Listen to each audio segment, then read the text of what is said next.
We all remember them, don't we? The excitement, the packed lunch, the songs on the bus. But what if that classic school trip was actually way more than just a day out of the classroom? Today, we're diving into how to turn those outings into truly powerful, high-impact learning adventures. So let's get right to the heart of it. Is a school trip just a fun day off, or is it a genuine lesson for life? You know, for a student, it can become this incredible core memory. But for a teacher? Oh, it's a monumental logistical puzzle. The real goal is to make sure those amazing rewards always outweigh the effort. So in this explainer, we're kind of going on a journey of our own. First, we'll dig into why these trips are so important in the first place. Then we'll break them down into 3 different levels of travel. We'll even check out a digital alternative before we build the ultimate planning foundation, and finally get ready for whatever curveballs might come our way. Let's do this. So what's the big idea here? Well, it's that school trips aren't just some fun extra. They're powerful extensions of the classroom. This is where the theory you read about in a book becomes real life, where textbook pages turn into actual tangible experiences that lock in learning and build huge life skills, like independence. Of course. Let's be real. Not all trips are created equal. So, let's think about this like a journey of scale. We're going to explore 3 distinct tiers of travel, starting with the easiest, most accessible kind, and then leveling up the complexity from there. First stop? Level 1 is the local expedition. This is your classic trip to a nearby museum, a walk in the park, or a visit to a historical site. Basically anything you can walk to or get to with a short bus ride. It's really the foundation of all out-of-classroom learning. And here's the balance you've got to strike. The rewards are huge. These trips are cheap, they're relatively easy to pull off, and they do a brilliant job of connecting what's learned in class to the real world. But the danger? Getting complacent. It's so easy to think, oh, it's just local, we don't need a big plan. But nope, a thorough risk assessment is an absolute must, even if you're just walking to the local library. Okay, time to level up. This is the national journey.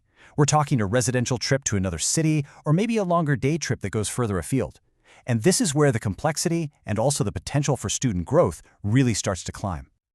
And there's that trade-off again, just on a much bigger scale. The rewards are transformative. I mean, we're talking about developing real independence and having these immersive experiences that a textbook could never, ever replicate. But on the flip side, the logistics get serious. Now you're juggling transport, accommodation, and you're in charge of students for way longer. You know, a big part of managing a longer trip is dealing with the travel time itself. That dead time on a coach can feel endless, but it doesn't have to be. Simple things, like a scavenger hunt, spotting things out the window, a quiz about where you're going, or even just queuing up some relevant podcasts, can turn that journey into a valuable part of the lesson. And now we've reached the final tier, the international adventure. This is really the pinnacle of school travel. The kind of trip that offers these truly incredible opportunities for students to experience different cultures and languages with their own eyes and ears. The benefits here are just profound. We're talking about true cultural immersion, practicing a language for real, and building a genuine sense of global citizenship. But as you can probably guess, the challenges get cranked up to 11. The planning isn't just about buses and hotels anymore. It's about navigating completely different cultural and legal systems. The stakes are definitely higher, but so are the rewards. And going abroad means you have to look beyond the obvious. Sure, you'll check passports, but here are 2 critical steps that can sometimes be missed. First, telling parents about any necessary vaccinations way in advance. And second, constantly checking official government travel advisories for the latest safety updates. These aren't just suggestions, they are absolutely paramount for keeping everyone safe. But hey, what if a physical trip just isn't possible? Maybe it's the cost, the distance, or even safety concerns. Well, that doesn't mean the adventure has to stop. This is where we can get really innovative and look at the digital alternative. So a virtual voyage basically uses technology to take students anywhere, from the summit of Mount Everest to the inside of the Roman Colosseum. By using tools like Google Earth or even VR headsets, you can give them an immersive experience that can work as a fantastic prep tool for a future trip or as a really powerful alternative all on its own. Okay, so we've covered the what and the where. Now it's time to get into the how. Because here's the deal. Successful trips, at every single level, are built on a rock-solid foundation of administration and support. And that foundation really starts with the parents.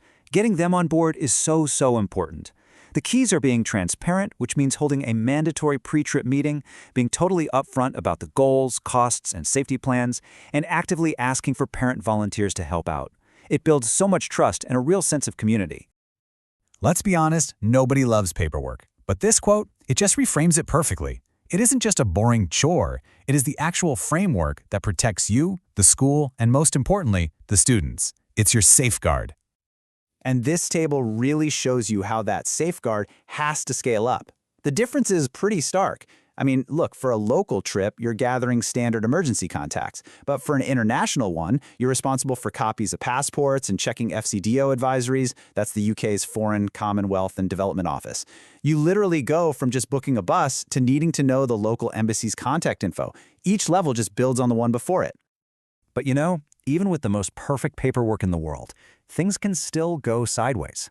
And that brings us to our final and maybe the most crucial part of planning: how to prepare for the unpredictable. It sounds so simple, right? Almost too simple. But it is the golden rule of any and every trip. No matter what, you must always, always have a plan B. It's your ultimate safety net.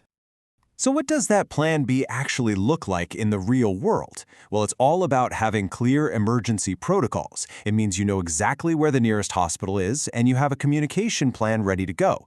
It means you have digital copies or photocopies of all the important documents stored somewhere separate. And it means you have backup activities in your pocket for when the weather turns bad or a museum is unexpectedly closed. In those moments, being flexible is your superpower. So, after all of that detail, after all the planning and the paperwork, what is the single biggest thing to take away from all of this? It all comes down to this. All the effort, all the planning, every last bit of it, it is all worth it. Because a well-planned trip isn't just another lesson, it is a fundamental, character-building experience that a student will carry with them for the rest of their lives. So, I'll leave you with this question. Just think back to your own school days for a second. Forget the history dates or the science facts for a moment. What's the non-academic skill? That little spark of independence, that lesson in teamwork, that boost of confidence. What's the one that has really stayed with you the most? That is the true power we're trying to unlock here.